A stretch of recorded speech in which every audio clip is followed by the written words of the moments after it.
Hi friends, welcome to the golden claw. సింపుల్గా చేసుకునే పీతల కర్రీని చూద్దాము. చాలా అంటే చాలా ఈజీ అండి. పర్ఫెక్ట్ కొలతలతో అయితే చూద్దాము. ఇక్కడ నేనైతే 3 కేజీల పీతలకి కరెక్ట్ కొలతలు చెప్తున్నాను. అర కేజీ ఉల్లిపాయల్ని మిక్సీ జార్లో చిన్న చిన్న ముక్కలుగా కట్ చేసుకొని వేసుకోవాలి. పావు కేజీ టమాటాలను కూడా ఈ విధంగా కట్ చేసుకొని వేసుకొని ఈ రెండింటిని కలిపి బాగా మెత్తగా పేస్ట్ చేసి పక్కకు పెట్టుకోవాలి.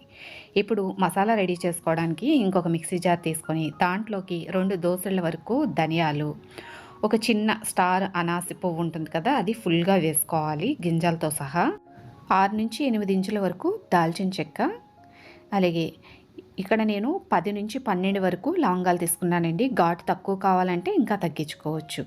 1 టీ స్పూన్ వరకు జీలకర్రను కూడా వేసుకొని, పావు కేజీ పచ్చిమిరపకాయని శుభ్రంగా కడిగి వీటిని కూడా మిక్సీ జార్లో వేసుకొని ఇవన్నీ కలిపి బాగా మెత్తగా పేస్ట్ చేసి పక్కకు పెట్టుకోవాలి.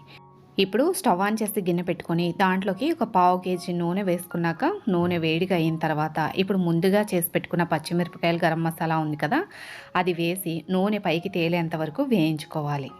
ఇలా వేయించుకున్నాక మరలా మిక్సీ పట్టుకున్న టమాటో ఉల్లిపాయ పేస్ట్ ఉంది కదా, అది కూడా వేసుకొని నూనె పైకి తేలేంత వరకు వేయించుకోవాలి. ఇది త్వరగా వేగడం కోసం రుచికి సరిపడా ఉప్పు, అర టీ స్పూన్ పసుపు కూడా వేసి ఒకసారి వేయించేసుకోవాలి. ఇది కలుపుతూ కొద్దిసేపటికి వేయిస్తూ ఉంటే నూనె పైకి తేలుతుంది. ఇగోండి, ఈ స్టేజ్ వరకు కూడా వేగాలన్నమాట. ఇలా వేగిన తర్వాత దీంట్లోకి ఒక 4 టేబుల్ స్పూన్ వరకు అల్లం వెల్లుల్లి పేస్ట్ని కూడా వేసుకొని ఇంకొకసారి నూనె పైకి తేలేంత వరకు, పచ్చివాసన పోయేంత వరకు వేయించుకోవాలి. ఇలా వేయించుకున్నాక ముందుగా శుభ్రం చేసి పెట్టుకున్న 3 కేజీల పీతలు ఉన్నాయి కదా, వాటిని ఇందులోకి వేసుకొని ఒకసారి బాగా కలుపుకొని ఒక 2 నిమిషాల పాటు వీటిని మసాలాతో పాటు వేగనివ్వండి. ఈ పీతల్ని శుభ్రం చేసే విధానాన్ని, అలాగే దీంతో పాటు కంప్యూటర్ ఎంబ్రాయిడరీ వర్క్ని కూడా అప్లోడ్ చేయడం జరిగిందండి నిన్నటి వీడియోలో. కావాలి అనుకుంటే వీడియో పైన ప్లే బటన్ ఉంది కదా, దాన్ని క్లిక్ చేయండి.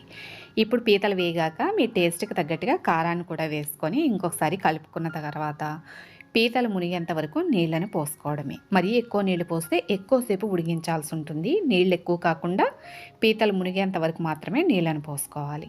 ఇలా నీళ్లు పోసిన తర్వాత ఈ నీళ్ళన్నీ ఎగిరి దగ్గరికి ఒక ఈరులాగా అయ్యేంత వరకు చిన్న మంట మీద ఉడకనివ్వాలి. కొద్దిసేపటికి కూర చక్కగా ఈరులాగా రెడీ అయ్యి ఎంత కలర్ఫుల్గా రెడీ అయిందో కదా. ఇందులో ఇంకొంచెం మసాలా వేసేది ఉంది. అదేంటంటే ఒకసారి కూరని బాగా కలుపుకున్న తర్వాత మీరు ఇంట్లో వాడే ఏ గరం మసాలా అయితే ఉందో అదే వాడండి. బయట నుంచి కొనుక్కొచ్చిందైనా పర్లేదు, ఆల్రెడీ మీరు పొడి చేసి పెట్టుకున్నదైనా పర్లేదు.